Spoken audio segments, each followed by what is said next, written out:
Was it just a case of business as usual for you out there today? Absolutely delighted, to be honest with you. Again, the strategy seems to be working in terms of 2020 form of the game, and it has been a tough week, but I think the boys came out today and focused 100% on the cricket and enjoyed that win today. How difficult was it just in the build-up this morning, and obviously waiting with the delay for the rain, just to make sure the players were focused on what they had to do? Yeah, we just wanted to obviously get out there. Thankfully the rain stopped, and it's been great the last couple of days in terms of preparation, and solely just focused on cricket and matters, and today they got the teeth right into it. So delighted the way they performed. The bowlers were absolutely fantastic again. Had a little bit of a hiccup with the bat, but Morgs and Yards at the end was a superb partnership. Well, this is the first time you've obviously been playing 2020 cricket, first time you've been captain since you won it.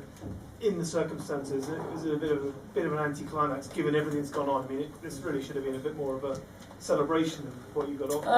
Not really, to be honest. It was still nice to get the guys together this week. It has been a few months since some very fond memories and success in the Caribbean, but it was still good to get all the guys together this week, and it's one of them things where you kind of don't have to say anything, you just look at each other and the smiles go on their faces, and got great memories of obviously the Caribbean. But from a captain's point of view, you've got to try to tell the guys to restart. Obviously the World Cup isn't for another 2 years now, but again I thought the way that we approached today, the strategy, the communication, again everything that we talk about off the pitch, and the guys really went on and did it 100%.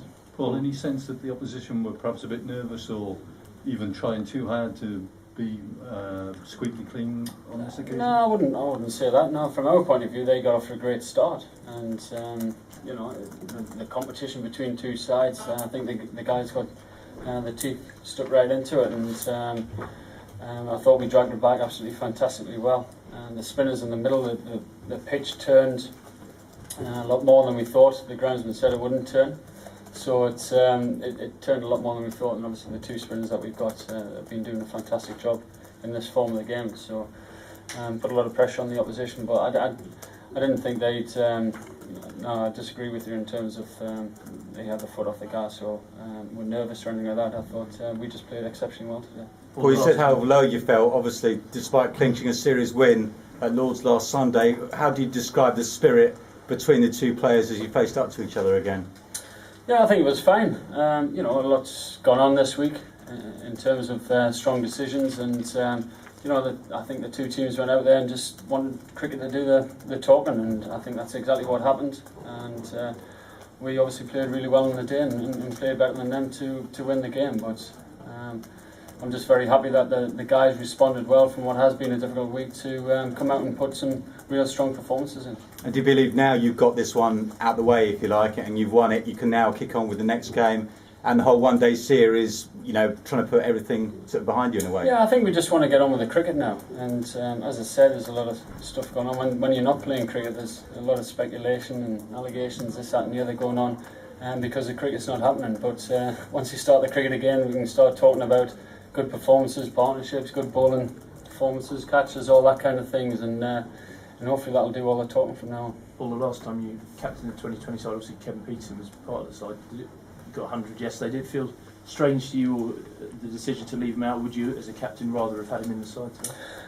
Look, I understand the bigger picture in terms of KP going away and getting some into some form, and that's exactly what he's done. He's already scored 100, so I think we're all delighted for him that he's gone away and scored them runs so far. And I think with the big winter that we've got coming up, you understand these kind of decisions.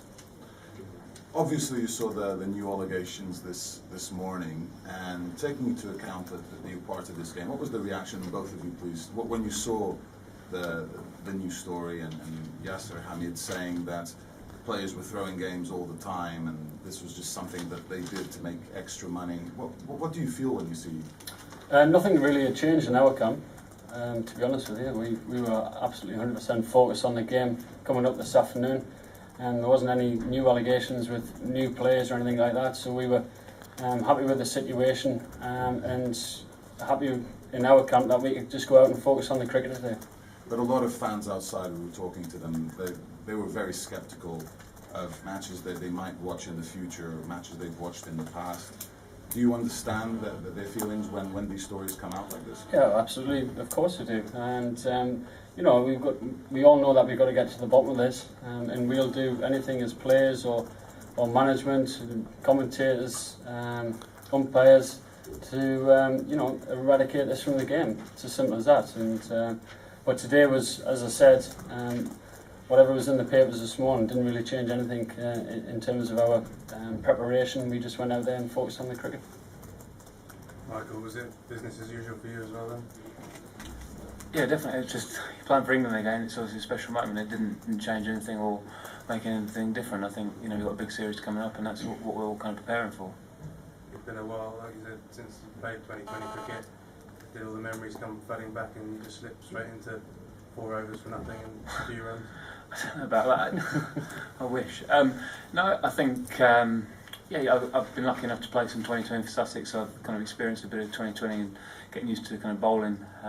You know, that was about a month ago, so it's just nice, as Paul said, to be back with the squad. Obviously, it's a special kind of feeling, and but I think one thing coming back into England setup is that everyone's striving and trying to make the team better and not kind of resting on their laurels. With such big gaps between 20 over internationals, do you have to hope that the selectors just base their selection on what you did last time and not look at current form or anything like that?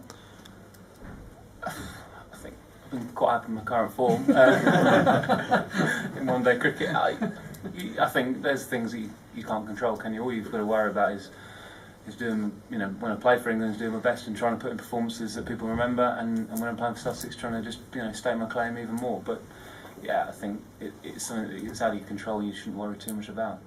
What was it like for you, Mike, coming into the dressing room? Obviously, a lot of players who obviously went through that experience at Lords and then took on everything that went on. You were almost coming in fresh and from the outside, but what was it like for you coming into that kind of environment?